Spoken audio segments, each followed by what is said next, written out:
वसुदेवसुतं देवं कंसचाणूरमर्दनं देवकी परमानन्दं कृष्णं वन्दे जगद्गुरुम्। प्रातः स्मरणीय परम पूजनीय सद्गुरुदेव भगवान के चरणों में कोटि कोटि नमन एवं आप सभी भक्तों को मेरा प्यार भरा जय Shri Krishna. Happy Ganga Dussehra to all of you.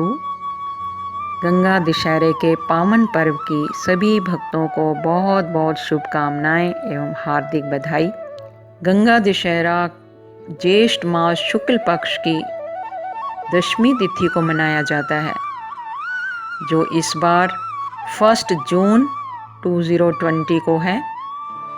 इस दिन काशी, प्रयागराज, हरिद्वार आदि तीर्थ स्थानों में भारी संख्या में भक्तों की भीड़ लगती है, परंतु इस बार हरिद्वार में हर की पौड़ी सूनी पड़ी है, हरिद्वार की गलियां सूनी पड़ी हैं।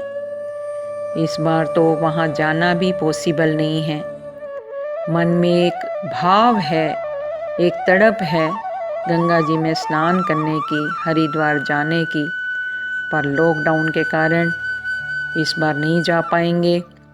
तो कैसे हम ये गंगा दशहरा मनाएं, कैसे गंगा जी का ध्यान करें, कैसे हमें गंगा स्नान का पुण्य प्राप्त हो, इसी को ध्यान में रखते हुए आइए हम इस वीडियो के माध्यम से श्रवण करें।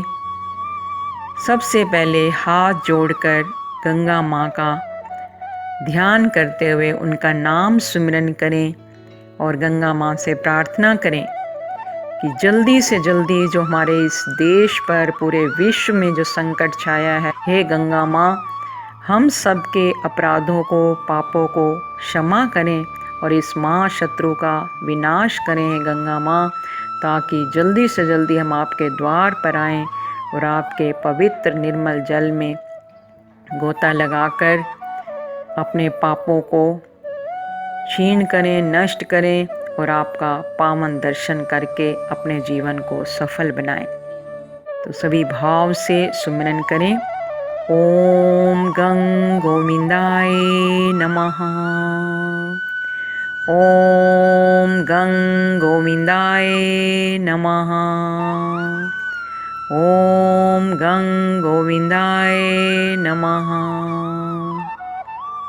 इस दिन जो भी गंगा जी में जाकर स्नान करता है, दान पुण्य कर्म आदि करता है, उसके समस्त पाप नष्ट हो जाते हैं। इस दिन गंगा माँ का स्वर्ग से धरती पर अवतरण हुआ था। यह दिन गंगा अवतरण के रूप में भी मनाया जाता है और गंगा दशहरा के नाम से भी जाना जाता है। जैसा कि इस बार गंगा जी में जाना पॉसिबल नहीं है, तो अपने घर के नज़दीक किसी नदी में भी स्नान कर लें तो भी गंगा स्नान का पुण्य प्राप्त होता है।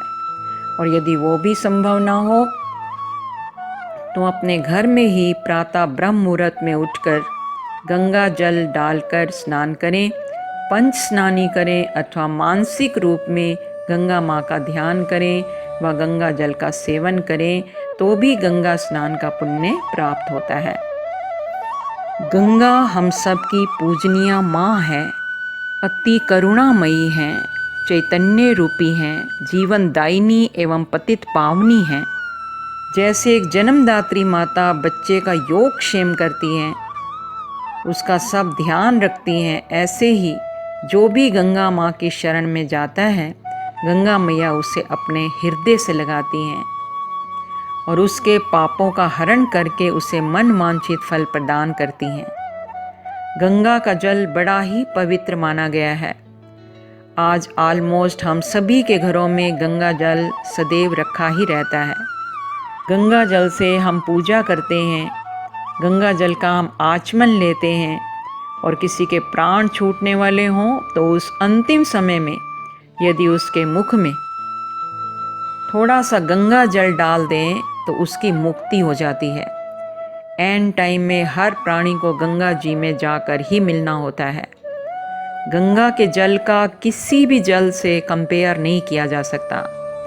दूसरे सभी जल थोड़े ही दिनों में सड़ जाते हैं, खराब हो जाता है, किंतु गंगा जल वर्षों रखा रहे पर कभी खराब नहीं होता। गंगा जल में वो शक्ति है कि गंगा जल का सेवन करने वाले की बड़ी से बड़ी बीमारी भी नष्ट हो जाती है। गंगा दशहरा यानी दशमी तिथि, इस दिन 10 अंक का अत्यधिक महत्व है। 10 फल गंगा माँ को भेंट करें, 10 पुष्प चढ़ाएं, 10 दीप दान करें और गंगा जी में 10 डुबकियां लगाएं। 10 ब्राह्मणों अथवा गरीब लोगों को भोजन कराएं और उन्हें दक्षिणा भी दें। जो भी शुभ कर्म आज के दिन किया जाएगा उसका फल भी 10 गुना अधिक प्राप्त होगा। आज के दिन हरिद्वार में बहुत भारी संख्या में भक्तजन गंगा जी में स्नान करते हैं। यहाँ तक भी कहा गया है कि यदि किसी व्यक्ति के शरीर पर गंगा जल की कुछ छींटें भी पड़ जाएं तो उसके जन्म जन्मांतर के पाप नष्ट हो जाते हैं। गंगा माँ का दर्शन मीन्स भगवान का दर्शन, क्योंकि भगवान ने गीता में गंगा को अपनी विभूति कहा है। स्रोत सामस्मी जानवी, बहने वाली सभी नदियाँ, स्रोत यानी झरने जो भी हैं उन सब में गंगा मेरा ही रूप है। तो गंगा माँ का दर्शन करें तो समझो भगवान का दर्शन हो गया। गंगा दशहरा अति पवित्र दिवस है। यह दिन गंगा माँ का अवतरण दिवस है। माँ गंगा की पूजा अर्चना आराधना एवं साधना का दिवस है। इस दिन गंगा स्नान का, स्पर्श का व दर्शन का अत्यधिक महत्व है। इस दिन माँ गंगा के साथ साथ शिव भोले व परम तपस्वी राजा भगीरथ की पूजा करने से भी पुण्य की प्राप्ति होती है। इस दिन शंकर भगवान की पिंडी पर गंगा जल से अभिषेक करने से मन वांछित फल की प्राप्ति होती है। और आज के दिन गंगा जी का दूध से भी अभिषेक किया जाता है। गंगा दशहरा के दिन फल, अन्न आदि किसी भी वस्तु के दान का बहुत अधिक महत्व है। इस दिन गंगा में स्नान करने से मन, वचन, कर्म द्वारा किए गए जीव के 10 प्रमुख पापों का नाश होता है। इसलिए 10 पापों को हरने वाली यह तिथि दशहरा के नाम से प्रसिद्ध हो गई। दशहरा अर्थात 10 हराई नमः एवं 10 पाप विनाशाय नमः। इस दिन गंगा स्नान से अक्षय पुण्य की प्राप्ति होती है। यही कारण है कि जहाँ जहाँ भी गंगा का पवित्र स्थान है वहाँ भक्तों की प्रातः से ही भीड़ उमड़ पड़ती है। गंगा हमारी माँ है। अपनी माँ की मर्यादा को बनाए रखने के लिए इन्हें पवित्र रखें, स्वच्छ रखें और गंदा ना करें। सच्चे भाव से, पूर्ण श्रद्धा से एवं दृढ़ विश्वास के साथ गंगा जी में स्नान करें तो तत्काल पुण्य प्राप्त होता है। मनोरंजन का केंद्र बनाकर स्नान न करें, अपनी आस्था बनाए रखें, इससे जीवन पवित्र होगा। गंगा माँ धरती पर कैसे आई, इसके पीछे एक प्राचीन कथा है। राजा सगर चक्रवर्ती सम्राट हुए। उनके 60,000 पुत्र थे। जब अश्वमेध यज्ञ का घोड़ा छोड़ा गया तो इंद्र ने उसे चुराकर कपिल मुनि के आश्रम में बांध दिया था। कपिल मुनि उस समय घोर तपस्या में लीन थे। राजा सगर के पुत्र जब घोड़े की खोज में निकले तो कपिल मुनि के आश्रम में घोड़ा देखा और उन्हें चोर समझ बैठे। बोले, मारो इसे, यही चोर है। ऐसा कहते हुए ऋषि की ओर बढ़ रहे थे कि ऋषि की समाधि टूटी और उनकी तेजो अग्नि में सब के सब जलकर वहीं के वहीं भस्म हो गए। अब उन्हें ढूंढने के लिए राजा सगर का पौत्र अंशुमान निकला।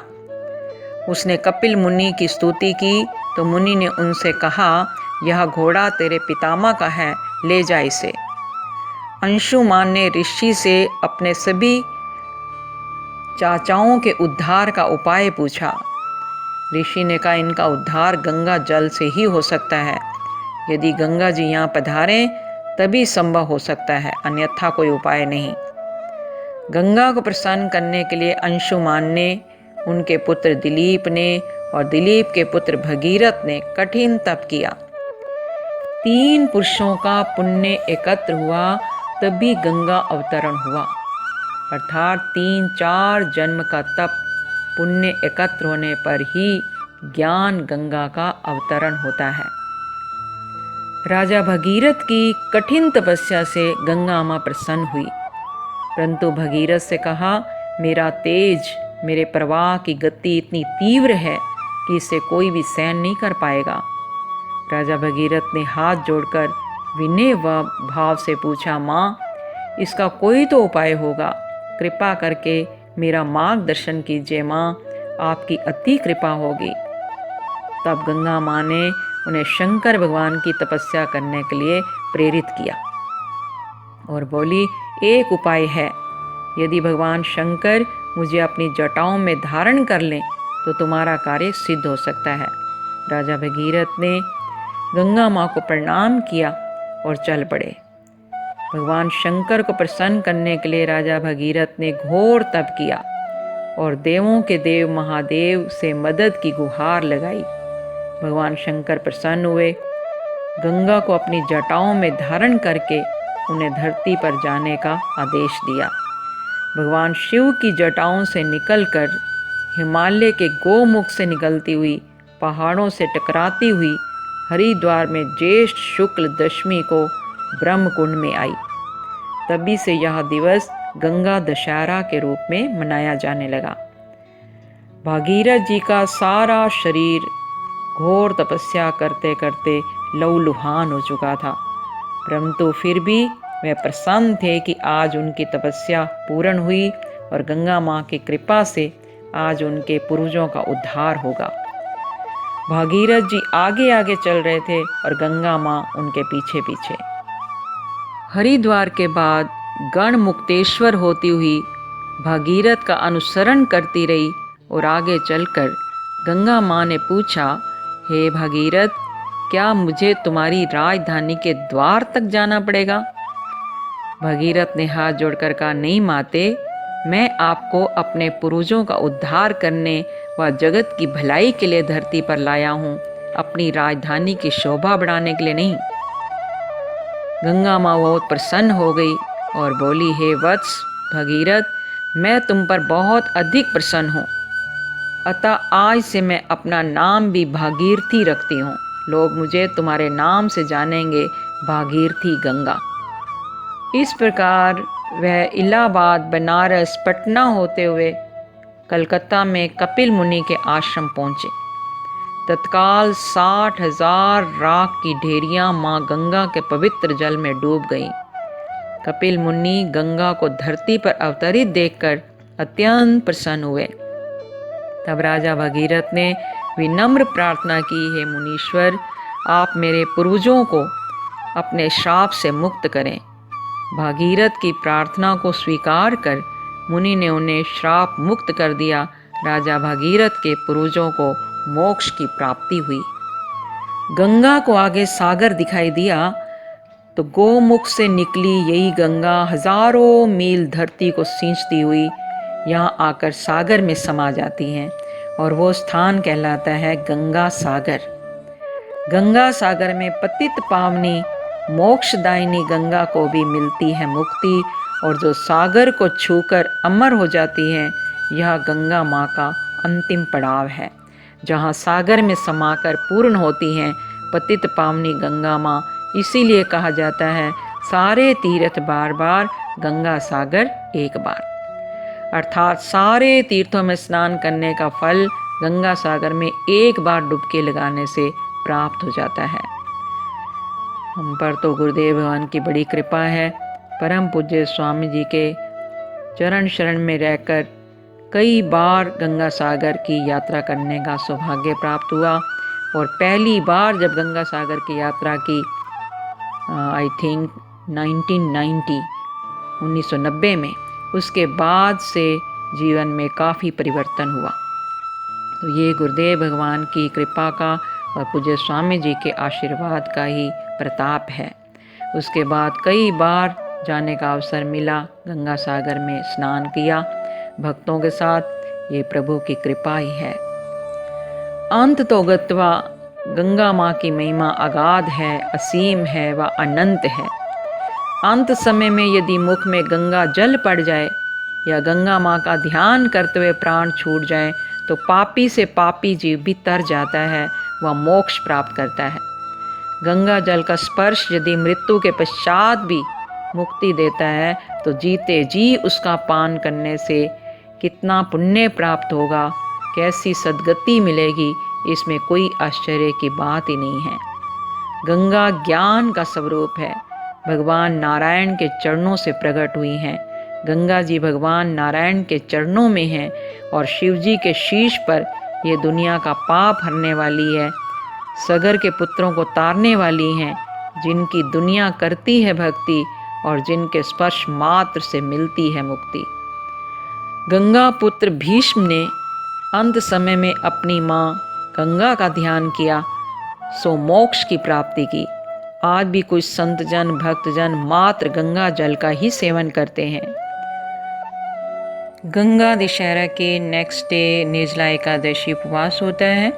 ये व्रत हमें कैसे करना है, इस पर भी एक अलग से वीडियो तैयार किया है, वो भी आप श्रवण कर पाएंगे। ये 2 दिन बड़े खास हैं।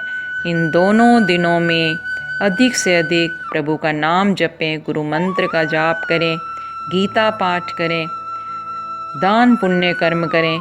जो भी शुभ कर्म होगा इन दोनों दिनों में किया हुआ 10 गुना अधिक फलदायक सिद्ध होता है। तो एक बार पुनः आप सभी को गंगा दशहरा की बहुत बहुत शुभकामनाएं। गंगा माँ से, ठाकुर जी से प्रार्थना है ये त्यौहार, ये गंगा दशहरे का पर्व सभी के लिए, सारे विश्व के लिए मंगलमय हो, कल्याणकारी हो, पूरे विश्व में शांति प्रदान करने वाला हो। थोड़े रूप में हमने जो गंगा माँ की महिमा सुनी, गंगा दशहरा के बारे में सुना। आप सभी से प्रार्थना है इस ज्ञान को अपने तक सीमित ना रखें, इसको अधिक से अधिक शेयर करें ताकि और भक्तजन भी गंगा दशहरे के बारे में जान पाएँ। अंतिम शब्दों में आइए सभी मिलकर गंगा माँ से सारे विश्व की शांति के लिए प्रार्थना करें। ओम सर्वे भवन्तु सुखिनः, सर्वे सन्तु निरामया, सर्वे भद्राणि पश्यन्तु, मा कश्चित् दुःखभाग् भवेत्। बोलो गंगा मैया की जय, गंगा मैया की जय, गंगा मैया की जय। जय श्री कृष्ण, जय गुरुदेव।